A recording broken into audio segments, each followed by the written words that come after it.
మతము ఈ రెండు కలవద్దు, ఈ రెండు ప్రమాదకరము, రాజకీయాల్లోకి మతాన్ని తీసుకురావద్దు అనేది ఒక వాదనగా వినిపిస్తుంది. దీన్ని ఎట్లా చూడాలంటారు? ఈ దేశంలో మతం లేకుండా ఏ రాజకీయం నడిచింది, ఎప్పుడు నడిచింది? కమ్యూనిస్ట్ పార్టీ ఆఫ్ ఇండియా అని చెప్పేటటువంటి వామపక్ష పార్టీల్లో ముస్లిము అధినేత అయి జాతీయ అధినేత అయినటువంటి ఒక్క ఉదాహరణ చూపించండి. నాకు వేరే బీజేపీ వదిలిపెట్టండి. కమ్యూనిస్ట్ పార్టీలో ముస్లిము అధినేత అయినటువంటి, ముస్లిము ముఖ్యమంత్రి అయినటువంటి ఒక రాష్ట్రం చూపించండి. ఎందుకు చేయలేదు? మతం తేకూడదు కదా, ముస్లింలకు ప్రోత్సహించాలి కదా.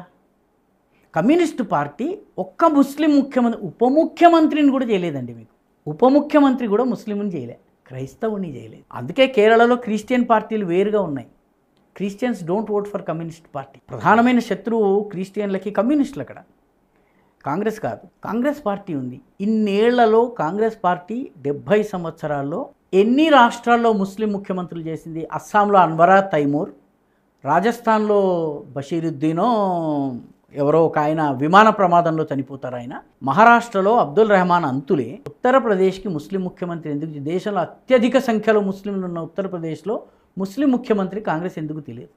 వేరే ఏ రాష్ట్రంలో, ఆంధ్రప్రదేశ్లో, హైదరాబాద్, తెలంగాణలో ఇంతమంది ముస్లిం 10% ముస్లిమ్స్ ఉన్నారు. తెలంగాణకు ముస్లిం ముఖ్యమంత్రి ఎందుకు రావడం లేదు? కాంగ్రెస్ నుంచి కానీ, కమ్యూనిస్టుల నుంచి కానీ, బీఆర్ఎస్ నుంచి కానీ, వేరే పార్టీల నుంచి. బీజేపీని మనం పక్కన, అది మతతత్వ పార్టీ, దానికి ముద్ర పడిపోయింది, మనము దానికి సర్టిఫికేట్ ఇచ్చేసాము. ఈ మిగతా వాళ్ళందరూ సెక్యులర్ కదా. వీళ్ళు ఎందుకు ముస్లింలకి సీట్లు ఇవ్వడం లేదు? ఎందుకు ఇవ్వడం లేదు? వాళ్ళు చెప్పాలి ఫస్ట్. మతము అనేటటువంటి ఫ్యాక్టర్ని వాళ్ళు, బీజేపీ కూడా ఇవ్వడం లేదు. బీజేపీ కూడా ఎక్కడ ఒక ముస్లిం ముఖ్యమంత్రిని చేయలేదు, క్రిస్టియన్ ముఖ్యమంత్రిని చేసింది. ఎమ్మెల్యేలకు కూడా కొన్ని చోట్ల అసలు బీజేపీ. కాంగ్రెస్ ఎంతమంది, గుజరాత్లో కాంగ్రెస్ ఎంతమంది ముస్లింలకు టికెట్ ఇచ్చింది? జమ్మూ కాశ్మీర్లో ఎంతమంది ముస్లింలకు టికెట్ ఇచ్చింది? ఉత్తరప్రదేశ్లో ఎంతమంది ముస్లింలకు టికెట్ ఇచ్చింది? మొన్న కాంగ్రెస్ పొత్తులో పోటీ చేసినప్పుడు అసెంబ్లీ సీట్లలో ముస్లింలకి ఎంతమందికి టికెట్ ఇచ్చింది? ఇవ్వలేదు. మధ్యప్రదేశ్లో ఎంతమందికి, ఒకళ్ళకో ఇద్దరికో ఇచ్చింది, భోపాల్ వంటి ప్లేస్ మినహాయించి. కాబట్టి మతము ఎవరు కేవలము హిందువులకి మాత్రమే ఎమ్మెల్యే టికెట్లు, కేవలము హిందువులకి మాత్రమే ఎంపీ టికెట్లు, కేవలం హిందువులకి మాత్రమే ముఖ్యమంత్రి పదవి, ప్రధానమంత్రి పదవి ఎందుకు ఇస్తున్నారు?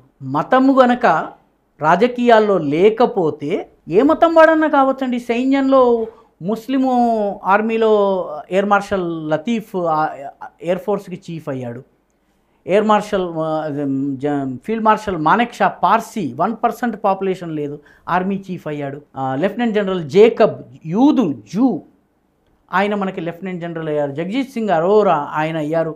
మనకి మొన్న విక్రమ్ సింగ్ అని ఆర్మీ చీఫ్ అయ్యాడు, సిక్కుల్లోంచి అయ్యాడు. సిక్కుల జనాభా ఇంత, దేశం మొత్తం మీద పంజాబ్ జనాభా 1%, 2% కూడా ఉండదు. కానీ ఒక సిక్కుని ఆర్మీ చీఫ్ చేయగలిగాము. సిక్కుని ఆర్మీ చీఫ్గా, జాట్ని ఆర్మీ చీఫ్గా, పార్సీని ఆర్మీ చీఫ్గా, ముస్లింని ఆర్మీ చీఫ్గా, లేకపోతే లెఫ్టినెంట్ జనరల్గా అత్యున్నత స్థానాలకి ఆర్మీ ప్రమోట్ చేయగలిగే రాజకీయ నాయకులు ఎందుకు ప్రమోట్ చేయటం? ఆలోచించాలి. రాజకీయాలు మతము జోడించకూడదు అంటే జోడించకుండానే వీళ్ళని పక్కన పెడుతున్నారా? ఇది ఆలోచించాల్సినటువంటి విషయం. కాబట్టి ఇవన్నీ శుష్కమైనటువంటి వాదాలు. ఏ పార్టీ ముస్లింలకు ఏమీ ఇవ్వలేదు, పదవులు ఇవ్వలేదు, మంత్రుల్ని చేయలేదు. నామకహ ఒక టోకెన్గా ఒకరిని తెలంగాణ గవర్నమెంట్లో ఎవరున్నారండి ముస్లిం మంత్రి? తెలంగాణలో 10% ముస్లిమ్స్ ఉన్నారు. కాంగ్రెస్ పార్టీ ముస్లిం ఓట్ల మీద గెలిచింది. Where is the Muslim minister in Telangana? అంతదాకా ఎక్కర్లేదు. కాబట్టి మతము అనే ఫ్యాక్టర్ లేకపోతే హిందువులకి కోపం వస్తుంది, హిందువులకు కోపం రాకూడదు అన్నటువంటి భావము ఉంది కాబట్టి ముస్లింలకు సీట్లు రావడం. సో మతం చేస్తున్నది ఎవరు? ఈ దేశంలో మతం ఆధారంగా సిక్కులను బూచిగా చూపించి ఓట్లు సంపాదించిన పార్టీ 1984లో కాంగ్రెస్ పార్టీ. అప్పుడు బీజేపీకి 2 సీట్లు వచ్చాయండి.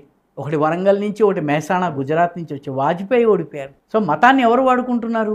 మతము రాజకీయాలు కలవద్దు అన్నట్లయితే మిగతా పార్టీలు కూడా ముస్లింలకి కనీసం 30% ప్రాతినిధ్యం ఇవ్వండి, అప్పుడు ఆలోచించవచ్చు. కాబట్టి ఇటువంటి వాదనలు ఏవైతే ఉన్నాయో ఇవి నిలబడవి.